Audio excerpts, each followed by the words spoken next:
dear students, welcome back. Today I'll go with biology session, that is the last part of the chapter life processes, excretion. Clear? And I have already covered all those other three topics in my previous videos. Now what actually the excretion is? It is the removal of waste material, that is metabolic nitrogenous waste material from the body, is known as excretion. Metabolic nitrogenous waste, which is quite harmful for our body, it is there in the body and it becomes toxic, that has to be removed from the body. That process which the process which is the removal of these nitrogenous wastes from the body is known as excretion. Now in unicellular organism, how the excretion takes place? Suppose if I am talking about amoeba. Now this is the unicellular amoeba. Now what happens? This is nucleus, food vacuole, and after digestion, the waste material is in the contractile vacuole, which diffuses out through diffusion process. Now it is unicellular, so high concentration to low concentration, the waste material is diffused. Very simple in unicellular organism. Amoeba, Paramecium, Euglena, these are all unicellular organisms. But when I am talking about multicellular organism, there are different excretory organs are there to remove these waste material. Suppose for example, if I am talking about flame cells, this is the excretory organ in planaria. Nephridia in earthworm, osculum in coelentrates. So there are different organs in different organisms to remove the waste material. In your syllabus there is the excretion in amoeba is there. So excretion in human, right? Now how the human excretion takes place? For that this is the excretory system, students. This is the diagram of excretory system and this is the diagram of nephron.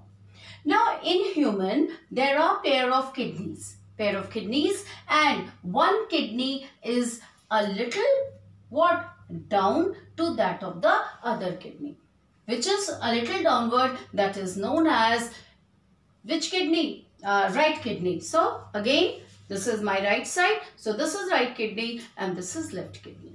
Why this is a little lower? Because there is the space for the liver is there. That is why it is a little lower than that of the next one. Clear? Now there are pair of kidneys and these are the arteries and vein. Artery which carries the blood with oxygen along with the waste material. And after releasing the waste material, the vein carries deoxygenated blood. Clear? Now what happens, student? With kidney there is pair of ureter, which transports this urine into the bag-like structure which is known as urinary bladder. Urinary bladder, where the urine is stored and then it releases out through urethra. Now this diagram is very important for the point of view of your board. What is the question, student, in your board? Like suppose 5 marks question they have given. Draw the well-labeled diagram of excretory system in human and label, very important, label and write its function. Now if they have given kidney, label dash kidney, it helps in ultrafiltration of blood, removal of the waste material. Ureter, that is collecting the urine from the kidney. Here bladder, urinary bladder which collects the urine, and urethra. This is how the question comes. They will give the function and draw the diagram. This much is there here. Now next diagram here, this is nephron, very important. In nervous system, last year in tissues chapter you have studied the neuron is the functional unit of nervous system. Here the nephron is the structural and functional unit of kidney. Clear? Now this is one nephron. This is the diagram of one nephron. Here in each kidney there is 1.2 to 1.6 million in each kidney. Here I am talking about the number of nephrons, and when we add it up, that much of nephron is there. So very important, the nephron is the main unit which helps in the formation of urine. right? Now this is one diagram of nephron, one unit I have drawn. This is how it is arranged here like this. These are million of nephrons are there arranged inside the kidney, and they together forms the urine that passes through the ureter. Now this is the diagram of nephron. Here this is the cup-shaped structure known as Bowman's capsule. Bowman's capsule. This is the bunch of or tuft of capillaries, blood capillaries, which is bringing the waste material inside this Bowman's capsule. This tuft of blood capillaries known as glomerulus. Glomerulus, right? Which is carrying the waste material and what? Releasing out the important material from the blood. Next is Bowman's capsule continues with the highly convoluted tubule. What is the meaning of convoluted?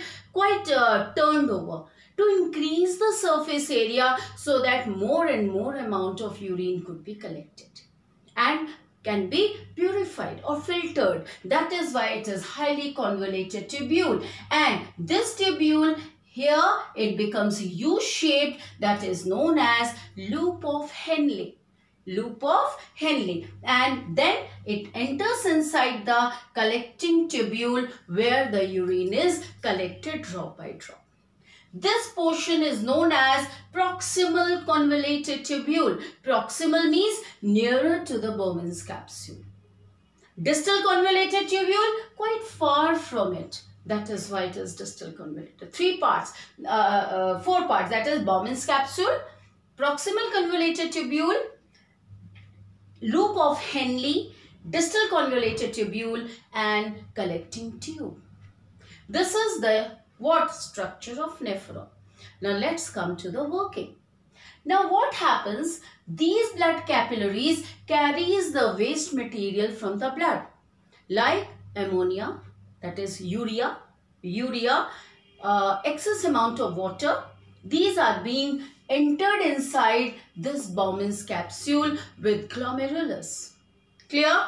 Now what happens? Here the blood is filtered. Means ultrafiltration goes on. Here keeps on filtered, and then when it reaches to this point, the unimportant or the waste material starts moving from here, and the important material, that is amino acid and sugar, if it is present in the urine, it will reabsorb. It will reabsorb to the blood. Question: what happens to the important material in the blood when urine is formed? And what are those material? These important materials are reabsorbed by the blood, which is amino acid and sugar. Clear, students? So first is ultrafiltration, then is selectively reabsorption. Selectively it is reabsorbing. The important material should not go out along with the waste. So it is reabsorbed by the blood. Clear? Next is osmoregulation. What is that? Osmoregulation, which maintains the ionic and water balance. Excess water is there when already the body is filled with proper water. Then if it is excess water, then it will pass out. More amount of water should not go out. So maintaining the ionic, suppose the sodium potassium balance, it has to be maintained here with the urine in this area, that is osmoregulation takes place, that is maintenance of the ionic balance and water balance takes place. So ultrafiltration, reabsorption and osmoregulation. Clear? When all this happens in this unit, then what happens? The urine collects here in the collecting tubule. And here it is collecting here in the tubule, and it what? See, these drop wise enters inside the ureter. And this urine from ureter into the urinary bladder to urethra. In urinary bladder, it is collected there, and there is an urge to release it out that you feel from the brain. Clear? And then it is passed through urethra. So this is the very important, though easy, the diagram, either this diagram or this diagram will come, and the working of nephron. Clear, students? So this is the excretion in human. In plants, it is very easy. Even in human, the excretory waste material is carbon dioxide, which is the gaseous form of waste. That is also we are releasing. That means it is the waste material. Sweat, which is releasing out, that is again the waste material. So these are different waste material. This is the major part, and these are also the waste material that is releasing out from the body. In plants, what happens? During photosynthesis, the oxygen is released. Though oxygen is very important for us, but there it is the waste material. So in plants, the oxygen is excretory product. Exchange of gases takes place through stomata. At night, what happens? This is during the day. Oxygen is released as the what? Waste material. But when I am talking about respiration at night, then carbon dioxide is the waste material. And very important gum. The gum which is releasing out from the bark or from the, there are the fruits that releases gum. That is the waste material, but it is important for us, but that is the waste material of the plant. Shedding dried leaves, that is the waste material of the plant. Rubber, which is useful for us, but there it is, latex, which we are forming from the rubber from the plant, that is what? Waste material. In soil, so many excretory substances are continuously releasing out through roots. That is again the waste material. So these are all excretory substances the plant get rid of. So how the plant get rid of the excretory substance? In NCERT, these are the points mentioned. Clear? So this is the end of the chapter. Here I am winding it up. Any doubt you can ask me in the comment section. Clear, students? And subscribe. Okay? Thank you so much, students. Thank you, 10th class.